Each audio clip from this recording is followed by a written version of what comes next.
Well,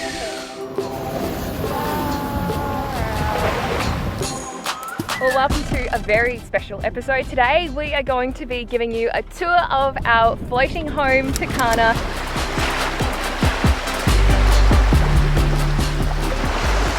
She is a 50-foot Jeanneau Sun Odyssey. We have enough food and water on board to last us a month. We're sailing. You guys have been asking about a tour for quite a few weeks now, and we finally are at anchor and we have a chance to be able to show you all our favourite little nooks and crannies. Champagne lives in there, that little nook. So we've just done a massive clean of the boat. It took a while this morning. But now she's ready for guests and we can't wait to have you guys on board. So let's roll the intro for all you newcomers. Hit that subscribe button so you don't miss an episode and we'll get straight into the tour. If you're new here, welcome and thanks for joining our crew. Here's the quick rundown. Sick of COVID lockdowns, I quit my job, packed up our Melbourne apartment and with my boyfriend John purchased a yacht called Tucana. Our dream is to sail Tucana all the way up to the Great Barrier Reef in North Queensland, but there's one small thing. We only have a few weeks sailing experience.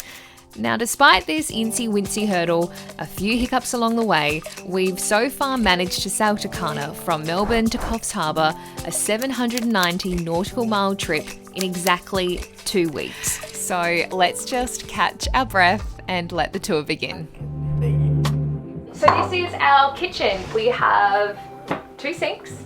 We have a freezer just in here, which now currently works, which is wonderful, and a fridge. What is really handy about this fridge though is that it opens from not only the top, but the bottom as well. So down the bottom we store all our milks and sodas, and up the top is all the easy access stuff. We have a cooktop, 2 burners and an oven, and it's also on a gimbal, so when we're at sea it moves with the motion of the waves. The motion of the ocean. It moves with the motion of the ocean. We also have a microwave, which John installed. It didn't come with Tucana when we purchased her. We have 3 bedrooms on board. We have 2.5. Even though this is a third, we call it our garage because it is just full of stuff that we don't really use. Actually, we use stuff in there all the time. What am I saying? It's just things like the cushions, the fishing rods, stuff that we haven't really figured out where it should live. We've just sort of thrown in there to get it out of the way until we can figure out where we should store everything. Laundry, we also have some bottled water and also some extra food that I can't fit in either the fridge or our little pantry, which is located just in this corner here. So we have enough food usually on board to last us about 3 weeks. So this is the Nav Station. This is where John plans all our routes. So that's the AC stuff there, and it just shows you what's coming in offshore power, water heater, battery charger, and your plugs, the AC plugs. Cabin lights, fridge, water pumps, and then this is just like a little battery meter and it shows you fuel and water, how much you've got left of those. VHF radio, that's just speakers, TV, and that's for the booster up the top. Inverter and a battery monitor, and this is just an old redundant thing. I think it used to be to control the chart plotter that was in there, the old one, so we've got to do something with that space eventually. And yeah, just a little chart table here which is not full of charts, and yeah, storage space and just more storage space in here. I've heard that this was actually like for wine glasses and champagne and whatnot, but obviously not very practical. It's a big space for a couple of bottles of champagne, although I'm sure there's some people that will fill it. We've heard that people actually convert that into like a washing machine, so you can do that, but we've just got our shoes and whatnot down there. Yeah, that is actually a really great place for our shoes because it's easy access, and we use them every single day, except John, you're not wearing any at the moment. We don't really wear shoes on board if we can help it. Okay, so we have 3 bedrooms on board and we have 2 bathrooms. So the 2 bedrooms are obviously the ones behind you, and they are both double beds. So we'll quickly take a look and we'll save the best for last. So yeah, let me turn the light on. So this is one of the bedrooms, and each bedroom comes with a closet.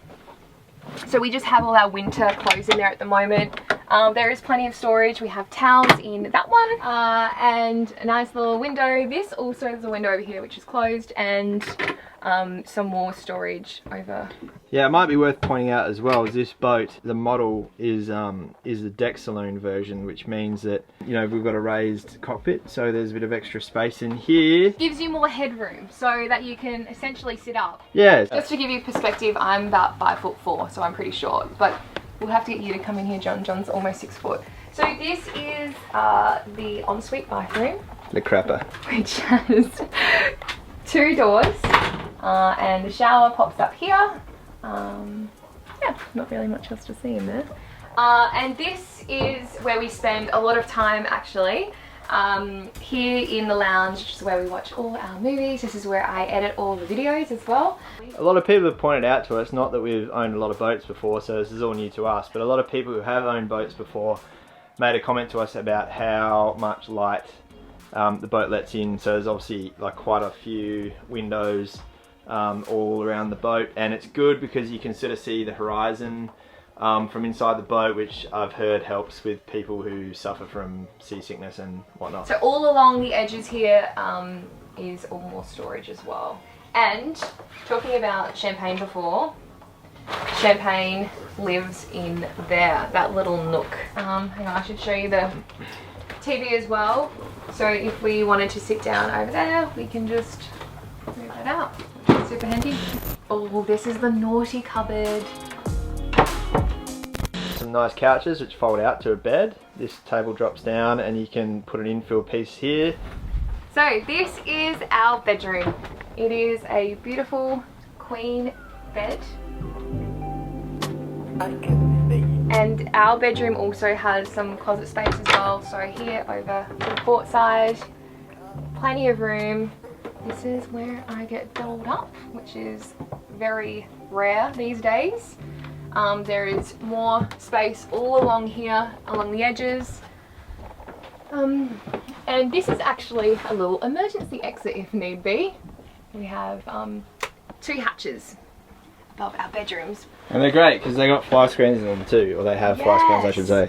So the fly, they open up, and if you want darkness, then you close it and you put it the other way. Or you can do them at the same time. Way more efficient. Bathroom in here. Yes, so this is going to be fun to show them. So this is our ensuite. How is this for a shower? So when we want to shower at sea, this bifold door opens up. That's a trifold. It ensures that none of the woodwork gets wet. So, oh, Goodbye. goodbye. We can heat the water up from the engine. The cooling system on the engine runs through the water heater. And also we can heat it up on shore power as well. So when we're on anchor and we're not motoring, it's cold showers. Yeah, they're quick showers, those ones. And there is more cupboard space over to the left side, and to the right is the holding tank. So if you don't know what a holding tank looks like, it's just a big plastic poop holder. So underneath our bed there is more storage, so that is where I keep all our sheets. And on the other side of the bed there is a heap of room under there too, which holds extra bed sheets and our winter clothes and what have you. Keep on going this way. We'll show the engine. It is under the companionway. And have a look inside. It is a Yanmar. The Yanmar 4JH for 75 horsepower turbo diesel. She has had how many hours at the moment, John? Around about 1600 hours on the clock. Yeah. And there's also side access as well. So over to the left hand side here, under the companionway, there's another little access area.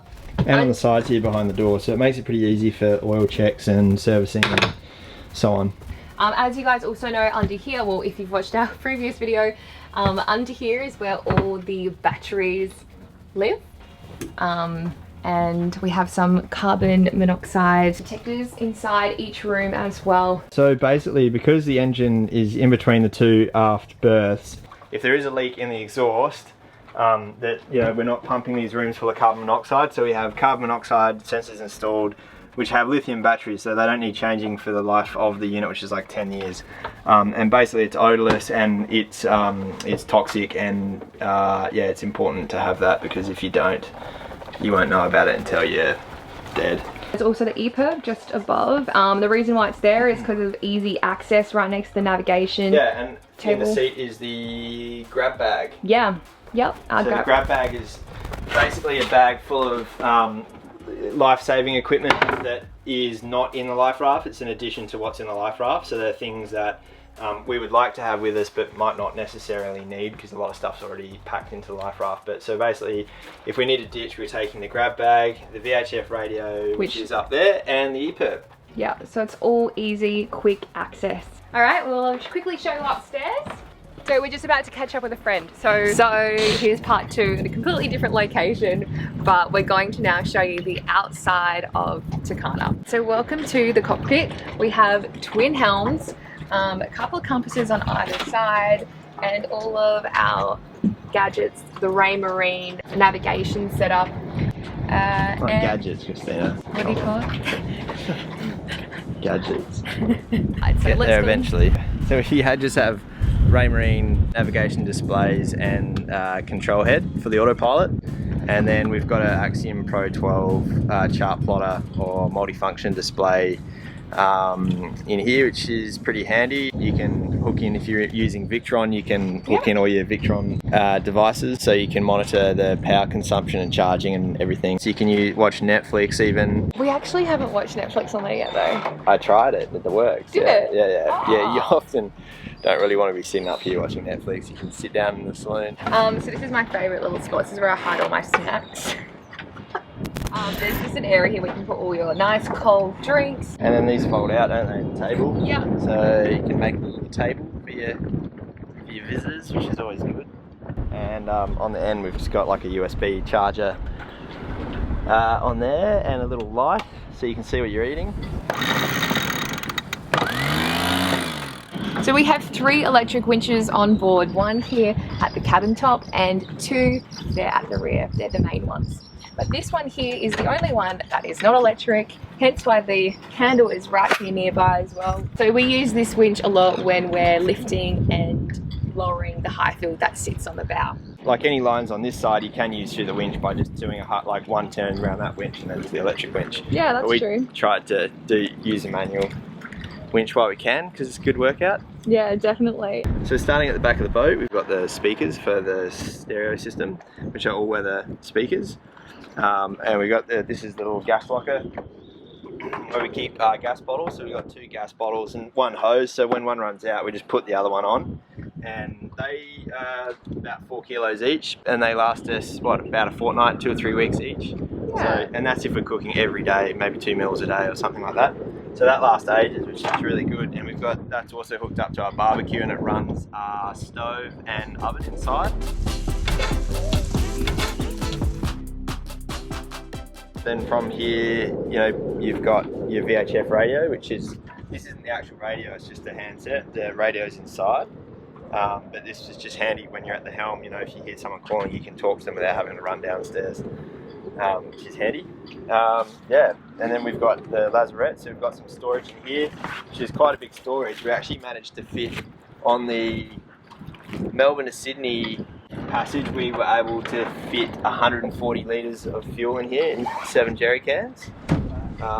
They all fit in here quite well, so it goes right back to here, and then it goes forward to about there. And yeah, now it's just full of fishing gear and just like hoses, fishing gear, deck wash stuff. Everything we need to access really quickly. Yeah, stuff for the dinghy. Yeah, fishing gear, snorkel, snubber, just stuff that you need to use when you're out here but don't want to keep inside. Basically, this is our Dodger in Bimini, which was original on the boat. I think it's like an off-the-shelf type arrangement. I don't think they're custom, so they're not really that great. They do the job for now, but the cost to replace them, we got a couple of quotes. What was it, about $7,500 to just change the fabric on them and use the original original stainless. As we come forward, we've got just the companionway. We have this little washboard which keeps all the weather out. It just locks and stops the water coming in, and then the downside is you just have to find a place to store the washboard. We've got some Harken winches, the original ones that came on the boat. They're 44s and these ones are 60s at the back. So we have 3 electric winches and 1 manual winch, and all our lines run into the cockpit. So we've got all the main control lines on the port side. So like that's the main sail halyard, the head sail halyard, the main sheet, the furling line for the head sail is all on the port side, and then all the sort of secondary lines are on the starboard side. So we've got the vane, outhaul, reef lines, pole topper, Spinnaker halyard.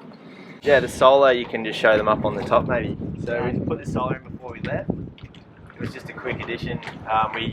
It's just temporary because we knew we were going to be replacing the Bimini.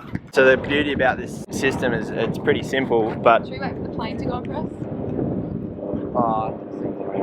Carry on? Alright. Yeah, so all the panels are on these little things. They just fold up and the panel lifts straight off. So if it's windy, you can just take the panel down and it takes 2 minutes. And these little MC4 connectors, they're weatherproof, but they're just clip on, clip off. So if we were to leave the boat for any period of time or it's very windy, we can just take these off in about 5 minutes and store them down the stairs. 385 watts on the top, and then 375 watts on the main panel at the front. On the we get a lot of comments about them too, don't we? Yeah, people are pretty interested in the solar setup. Maybe we should do a little solar video later sometime.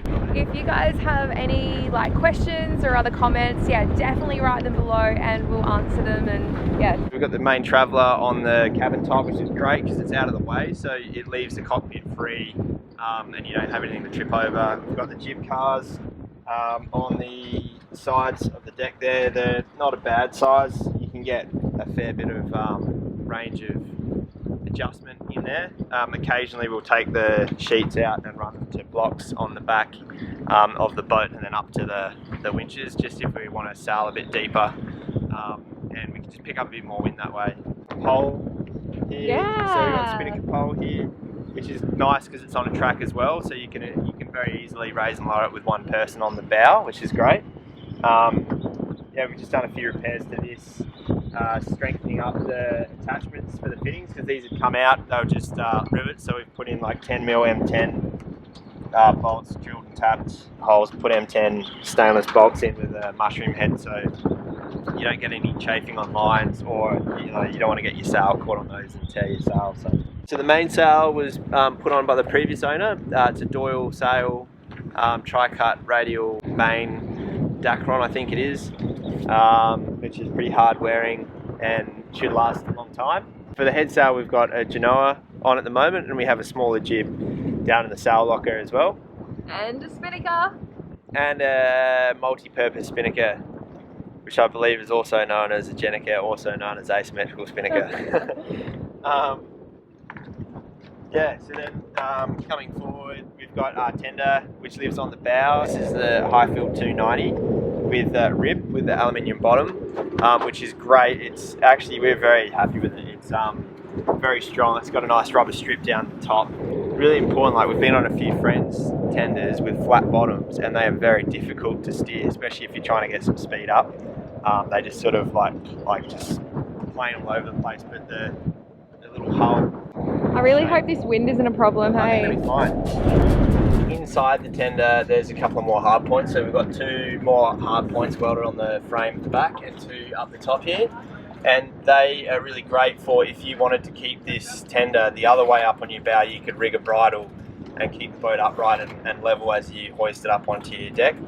So that's really good. There's a locker in the front for a fuel can, and the fuel line runs underneath the floor back to the outboard, which you can see the hose for the outboard here. The other thing which is great about this is that if there's any water that does come in your boat, it all goes under your feet. So if you've got shopping, your shopping will stay dry, if you've gone and done a provision or whatever. You can just attach one of these lines here, one of the halyards, the pole top or the Spinnaker halyard, and we've got the Spinnaker halyard on there at the moment, and we just, you use one of the winches and hoist it up and just plonk it on the deck here, and then we have tie down points that we tie it down to while we're underway. And then when we're on anchor or in the marina, we just lift the front up like this, and it creates a nice little scoop for air. So it'll keep the rain out to a degree if we lower it down a little bit, and it also lets plenty of air in to the V-berth. So you can see there, we can just open these hatches up, and it funnels the air in there nicely, which is really good. Those mosquito nets are a dream. Yeah, we need to clean these. Look at that. Job. Yeah. Let's talk about the sail locker. We've got a nice big sail locker here. You could probably almost make this another room. It's that big. It's hard to see because it's full of rubbish at the moment, but we've got our sails in there, empty jerry cans, crab pots, brushes. We've even got a ladder down there. That's pretty good. And the sails, you know, it can be pretty. There's a ladder that goes down into there as well, and it goes forward a little way. But we've found like the sails, it's a little bit hard to lift out, so we just use like one of the halyards, and we just hook it onto the sail bag, and we can just use the winch and just winch it straight out of the sail locker. Got a chopper nearby, but we're just going to give it a crack. We've got a Luma electric windlass, which has in the anchor locker here, I'll show you, we've got a hand control for the windlass. So we've got 50 meters of 10mm short length chain, and then another 40 meters of 30mm nylon on the end of that. And then we've got just a stand anchor in there, which we use as a stern anchor, or it can double as like an emergency anchor or a standby anchor. And we've also got, I think it's about another 20 meters of chain in the sail locker if we lose the chain. I think it's a 35 kilo Saka anchor. Sacra? No, it's Sacra, I think it is. Don't really know much about anchors, but I'm pretty sure it's a Sacra. And everyone who looks at our anchor thinks that it's a pretty good anchor. Also, it's a decent one. Don't they? We found that. We've had good luck with it so far. Yeah, there's only been a couple of places where it hasn't really held, and we've had to give it another crack. Yeah, but otherwise it's been pretty good. Yeah. We've got LED nav lights that the previous owner put on, which is really nice. They use hardly any power at all, so that's handy. All the services are along the outside of the boat, so we've got water fill point here, which goes to a massive 350 litre water tank under the V-berth. That's the fill point there, and there's another fill point on the back of the boat on the starboard aft side, and that fills the water tank under the starboard aft berth, which is, I think it's 250 litres. Thanks so much for checking out our tour of Tucana, and we will see you guys next week. If you haven't already done so, hit that subscribe button below, give this video a like, and please send us through comments. We'd love to reply to you all, because I'm sure there's a heap of information that we've missed on this video. Say goodbye, John. Bye. You're right. Oh, the other thing you could point out is my lovely strop here. Oh, yeah, okay.